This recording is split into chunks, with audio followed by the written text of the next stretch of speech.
আসসালামু আলাইকুম বন্ধুরা।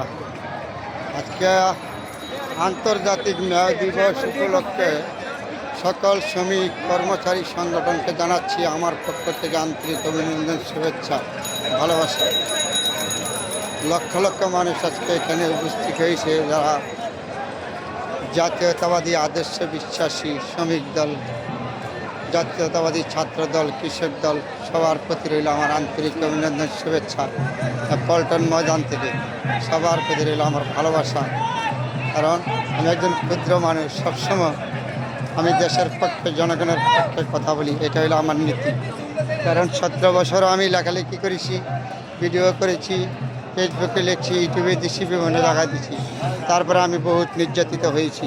নির্যাতিত হওয়ার পর আমার কিছুই করতে পারে না, কারণ আল্লাহ যদি সহায় থাকে কেউ কিছু করতে পারে না। আমি সত্যকে সত্য বলেছি, মিথ্যাকে মিথ্যা বলেছি, এটা হলো আমার আদর্শ।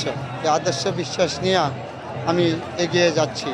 কারণ আমি একজন মানুষ হিসাবে আমার ভুল ত্রুটি হইতেই পারে।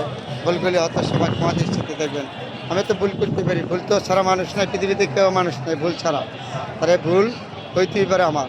তাহলে আজকে আবারও আমি এই সংযুক্ত হইলাম এখানে এই আন্তর্জাতিক ন্যায় দিবস উপলক্ষে সকল শ্রমিক কর্মচারী ফেডারেশন ভাই বন্ধুদের প্রতি রইল আমার আন্তরিক অভিনন্দন, শুভেচ্ছা, ভালোবাসা। কারণ আল্লাহ পাক রব্বুল আলামিন বলেছে, তুমি সত্যকে সত্য বলো, মিথ্যাকে মিথ্যা বলো, তোমার একদিনে জয় হবে। আমি এই ভরসা রেখে আমি 17 বছর চালিয়ে গেছি লেখালেখির মাধ্যমে, এবং আমার ভিডিওর মাধ্যমে, ইউটিউবের মাধ্যমে, ফেসবুকের মাধ্যমে। আমি অনেক নির্যাতিত হয়েছি, তাতে আমি কোনো ভয় করি নাই। আল্লাহ পাক রব্বুল আলামিন আমাকে এখনও জীবিত রাখছে। কারণ আমার একটা কথা, আমি দেশের মানুষকে ভালোবাসি, দেশকে ভালোবাসি। আমার সর্বোচ্চ বড় কথা হলো আমি জিয়ার আদর্শে বিশ্বাস করি। আমি জিয়ার আদর্শে বিশ্বাসী একজন লোক, কিন্তু আমি রাজনীতি করি নি, আমি কোনো রাজনীতির দলে নয়। তারপরে আমার বিশ্বাস, আমি জিয়ার আদর্শকে বিশ্বাস করি, এটাই আমার সর্বোচ্চ বড় কথা। কারণ জিয়া রহমান এমন একজন ব্যক্তি ছিল, উনি একটা দলের ছিল না, উনি ছিল সমস্ত বাংলাদেশের, অল বিশ্বের একজন ব্যক্তি। তার প্রমাণ জিয়া রহমান হাতে করে দিয়ে গেছে। কারণ জিয়া রহমান যখন দলটা গঠন করেছিল, তখন করেছিল বিসমিল্লাহির রহমানির রহিম দেয়া। এই দলের প্রতি ভালোবাসা আছে যাদের, তারা সবসময় যেখানেই থাকে, আনালে কানাচে, দেশ বিদেশে, সবাই এই দলের প্রতি ভালোবাসা থাকবে, আছে থাকবে, এটাই হলো সর্বোচ্চ বড় কথা। কারণ আমি একজন ক্ষুদ্র মানুষ হিসাবে আমি সবসময় চেষ্টা করি আপনাদের সাথে ভালো মন্দ ধরে তোলার জন্য।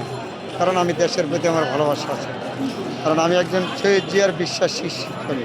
কিন্তু ক্ষুদ্র মানুষ, আমি কিন্তু রাজনীতি করি নাই, আমার কোনো গাড়ি বাড়ি ধন সম্পদ পাহাড় পরিমাণ কিছুই নাই।